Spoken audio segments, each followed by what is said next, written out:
Welcome to Salad with a Side of Fries. I'm your host, Jen Trepic, talking wellness and weight loss for real life. We're here to clear up the myths, misinformation, bad science, and marketing to teach you how to eat and how to cheat. Are you ready? I'm having salad with a side of fries. This week, we're talking about how to train like an Olympian. So the Summer Olympics are here, and a couple of years ago, it was August of 2021, we did an episode called Olympic versus Everyday Athletes. And in that conversation, we ended up focusing more on the nutrition side. So I wanted to focus now more here on their training because, and I will admit, I watch the Olympics. I then go to do my own workout the next day, and I push a little harder. Like, their feats of athleticism inspire me. So I went looking deeper into what makes an Olympian, right? And how to train like top athletes. So the first thing is we have to admit a couple things. Number one, genetics are actually a major factor. So like, think of Michael Phelps, right? Like, his body proportions are conducive to his sport. Many athletes have enlarged hearts. Now, some of that may come from training versus being genetic. But if you do have a genetically larger heart, right, like there's a predisposition to being better at some of these kinds of activities. There's also a piece of their genetics where their bodies respond really well to training. So I get it, right? Like, that's not everybody. The other thing we have to address off the top is that their sport is their entire life. Many of them, most of them, do not have other jobs. Yeah. Right? They're not trying to squeeze the training into their day. The training is their day, right? So they have a different level of commitment to their training than the rest of us. They have coaches whose entire job is to figure out their training. So there are a lot of pieces of training like an Olympian or a professional athlete that do not apply. With that said, I found some commonalities and things that we as everyday active people or everyday learning to be active people can do. All right, you ready for these? Yep, I'm ready. I must have been in accounting mood because similar to this week's episode where we had 7 things, now I have 6 things. Oh, wow. All right, so first one is stay consistent. Also, like tuning into that motivation and inspiration, right? They show up for their training whether they feel like it or not, right? They show up and they do it. It doesn't depend on their mood for the day. So Katie Ledecky, if you remember her, 7 Olympic gold medals, 21 world championships. She swims 10 times a week, 2 hours at a time, and she races against other top swimmers, including men. She also builds strength and endurance into her workouts by going to the gym 5 times a week, lifting weights, training with bikes or heavy ropes or sleds. Wow. Right? Again, we don't have to do all of that, but there's something to be said for that consistency of what she's doing. On the motivation front, I loved the story. Have you watched the Netflix that was it called Sprint on Netflix? I haven't seen that yet. I do want to watch that. Okay. So one of the guys on there is Noah Lyles. So he's a runner. So this is a cute story. Fred Richard is a gymnast. He's like 20, goes to the University of Michigan, go blue.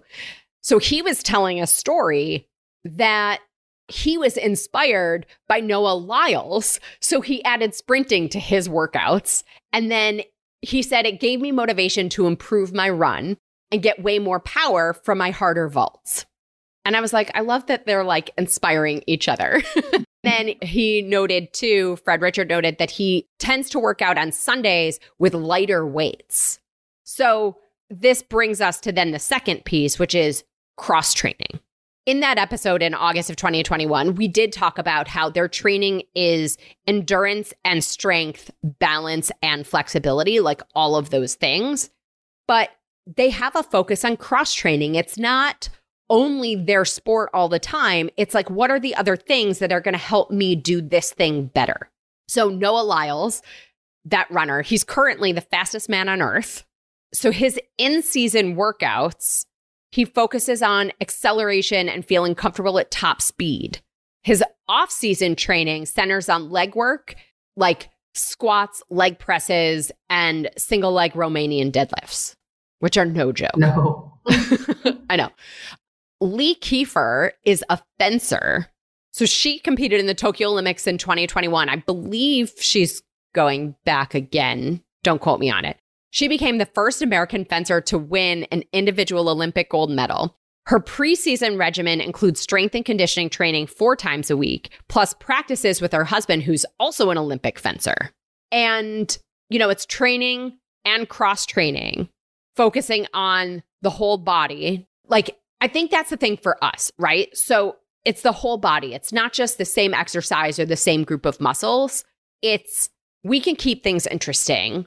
We can mix it up with our exercise routine, and then potentially, like I've heard this a lot with marathon runners, where they start to do like other weight training and their running gets better. It gets easier and it's faster because we start to support the body in different ways. Okay, number 3, Olympians not only have a goal, they focus on one goal at a time. And I think most of us are like, if I got out of breath, it counts. Right. And to some degree, I'm with you, right? Because our objective is movement, not necessarily, having like the be-all, end-all workout every day. But there's a piece of this that I think is worth considering, and that's the goal with the movement. We actually talked about this in a couple episodes last month where we were talking about like separating the goal of changing body composition or our weight from the activity. And so maybe there's a performance goal we can focus on. Maybe there's something that we're looking to achieve, and then that gives additional meaning to the movement, right? It gives meaning to making it a part of our routine every day, even if it's not like Olympian discipline. Right. Another interesting piece of this is that, and again, they have coaches, but there's such a plan to how they're going to get to the goal. Most of us are not moving with a plan. Mm-hmm. And I think that's okay sometimes, but there's also something to be said for, keeping a log of the training, of our progress, and having a plan to, like, it's like the couch to 5K or whatever that thing is, right? Like there's a plan. People decide to run the marathon and they download this calendar that tells them what the plan is of what to run on what days, or how far on what days in order to get from here to the marathon. Right. Because there's a right. goal. So that's your goal, yeah. So maybe for us, we can start to think about what's our goal? What's the thing that we want to accomplish? And then now all of a sudden, all that activity has meaning. What that doesn't mean is that every day is crazy intense because we're pursuing that goal. The less intense things are also part of the plan. Like we said with what's his name? Fred Richards or whatever, the gymnast who does lighter weights on Sundays, whatever it is. So that actually brings us to number 4. Another piece of the plan is sleep and rest, fitting for this week's episode. So for this one, I couldn't help it. I have to talk about LeBron James because he is known for his sleep habits. He really, really prioritizes sleep. He sleeps like 8 to 9, sometimes 10 hours a night. I've also heard he sometimes takes naps. And he uses sleep techniques that we've all talked about before, right? Like our episode was called Sleep on It. He keeps his room cool, like 68 to 70 degrees, completely dark, cuts out distractions. He has a sleep routine to foster quality sleep regularly. And their rest days are also part of the plan. And I'm going to admit on this one, like I'm not great about rest days. Mm-hmm. But Olympians and professional athletes see rest as just as important a piece as the exercise, and they plan it. And maybe that's the biggest difference, because I think like the average person, we're like, okay, today is going to be my rest day because I don't feel like it. Oh, yeah, like, right. Didn't sleep well last night, so today's a rest day. Right. And some of that makes sense, right? Especially if we didn't sleep well and we don't have the same recovery, then it doesn't make sense to push extra hard that day. But the rest days are planned, and it's part of the plan. And we know from the research that in order to see gains in fitness, we have to give the body time to rest and repair, right? It's actually called adaptation, right? Exercise adaptation. And it's not just muscle growth or muscle repair. It's also what happens on a cellular level. So yes, it's, that skeletal muscle, but it's also even like how nutrients and protein are stored and increasing the number of mitochondria in our cells to then have more energy. So this adaptation happens during rest, not during the exercise itself. So if we aren't doing the other side of the coin of training, I think we're doing ourselves a disservice. And one of the things that some of the research bears out is that the higher level the athlete, the more they do things like the small things every day that help the body heal and recover. Goes back to sleep as the ultimate biohack, right? Right. Like that's going to help us recover. Mm-hmm. Other things that help us recover are number 5, which is the water and the nutrition. And so I'm going to direct everybody to go back to our episode, August of 2021. We talked a lot about nutrition of athletes. For now, I'll just say that the average American eats more grain than an Olympic athlete is recommended to eat on race day. Wow, that's unbelievable. I know, I can see it in your face. You're like, what? Yeah. So the average American eats more grain than an Olympic athlete is recommended to eat on race day. Now, if you're a longtime listener, you're focusing on clean, lean protein, fiber from vegetables and fruit, quality fat. And by the way, that's what all of these all-star athletes focus on too. Now, the balance between those things may be different. And for them, it might be, a quantity difference, but the fundamentals are the same. And the last piece that we can learn from Olympic athletes is the emphasis of mental health. They can teach us something about resilience and the human spirit. I even go so far as to call it post-traumatic growth, or we have a nutrition nugget called Anti-Fragile that's about post-traumatic growth. They don't dwell in a loss, right? They learn from the mistakes and they show up despite what's happening. So I don't know if you remember this. It was like, I think it was the 92 Olympics. Carrie Strug was like the last to go on the vault. She needed a 9.6 for the team to win, like the all around, whatever the gymnastics all around thing is, right? Mm-hmm. She went for her first vault. She got a 9.1 and injured her ankle. I know. Everybody was like, I remember it so vividly. It's like everybody's like on the edge of their seats. So she goes for the second try despite hurting her ankle. She landed on one leg, got a 9.7, and the team won gold. Oh, wow. That's amazing. Gosh. Right? So even thinking about, right, like in Paris right now, a small fraction of the athletes who show up are actually going to win medals. Mm-hmm. The former president of the International Olympic Committee, my French is not great. I'm going to try his name. It's like Baron, like Pierre de Coubertin. We'll try, whatever. Go with me on it. Anyway, he has a quote. He said, "The important thing in life is not the triumph, but the struggle. The essential thing is not to have the conquered, but to have fought well." It also reminds me of that quote, like the man in the arena. Right. That's what I was thinking. It's long. If you don't know that one, that's a great one. Look that one up. And then going back to LeBron James. So he's been known also for talking about like protecting his mental energy and how important that is to him.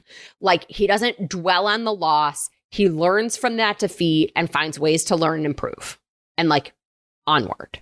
Right. Rather than beating himself up. Yeah. And how often do we sit there and beat ourselves up over something that happened or something we ate or whatever's happening? Mm-hmm. Yeah. Or this workout wasn't the workout of our life. And now we're like, something's wrong with us. Right. Right. And it keeps going around in our head. Yep. Right. And we have a nutrition nugget on visualization. It's also a super powerful tool for mental health and physical performance too. So now it's also like, they no longer really call it visualization. They now call it imagery because they're making it like multi-sensory. But essentially, they mentally simulate the competition. Some imagine the news conferences that will happen. after their win.